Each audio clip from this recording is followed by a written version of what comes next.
56 भोग के पीछे की मान्यता क्या है? श्री कृष्ण को कितने पहर भोजन कराती थी माँ यशोदा?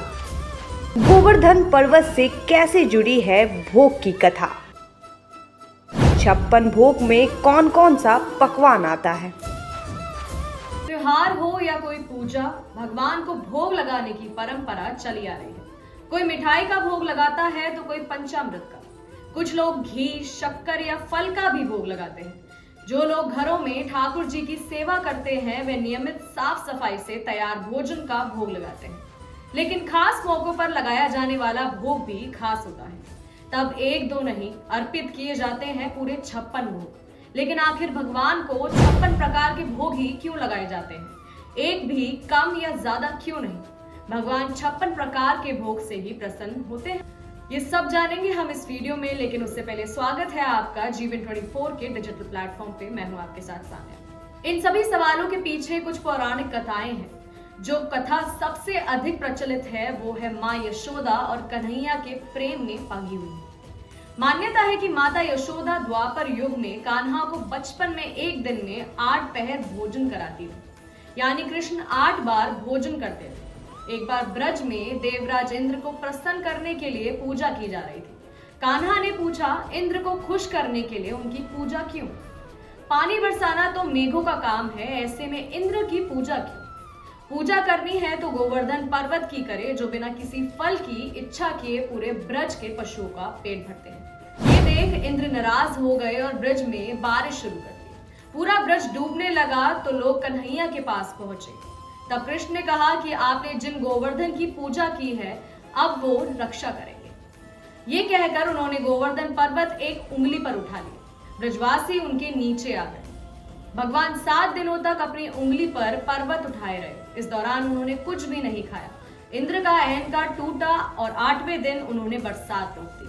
दिन में 8 बार भोजन करने वाले श्री कृष्ण लगातार 7 दिन बिना अन्न जल के रहे। बारिश रुकने के बाद माता यशोदा और ब्रजवासियों ने 7 दिन और 8 पहर के हिसाब से 56 व्यंजन श्री कृष्ण के लिए बनाए। ऐसा कहा जाता है कि भगवान को 56 भोग लगाने की परंपरा यहीं से शुरू हुई। मान्यताओं के अनुसार एक और कथा 56 भोग की परंपरा से जुड़ी बताई जाती है। कहा जाता है कि श्री कृष्ण और राधा एक दिव्य कमल पर विराजते।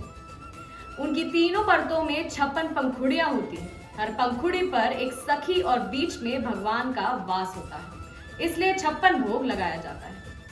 वहीं कुछ लोग ये भी कहते हैं कि गोपियों ने पूरे महीने ब्रह्मा मुहूर्त में यमुना स्नान किया और मां कात्यायनी से कृष्ण को वर के रूप में पाने की मन्नत मांगी। उद्यापन के मां कात्यायनी को 56 प्रकार के व्यंजन अर्पित किए गए। इसी के बाद से 56 भोग लगाने की प्रथा शुरू हुई।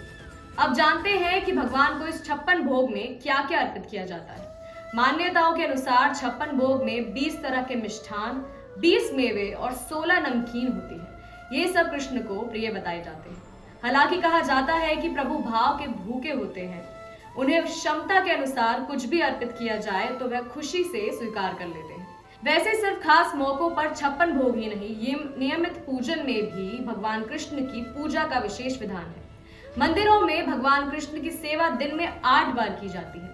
इसे अष्टयाम सेवा कहते हैं। कन्हैया को माँ यशोदा दिन में 8 प्रहर भोजन कराती थी।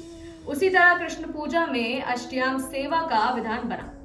दिन में 24 घंटे में 8 प्रहर होते हैं। इन्हीं 8 प्रहर में भगवान की सेवा की जाती है। 8 प्रहरों में की जाने वाली अष्टयाम सेवा है मंगला, श्रृंगार, ग्वाल, राजभोग, उत्थापन, भोग, आरती और शयन। इसमें हर पहर भगवान को भोग लगाने की परंपरा है।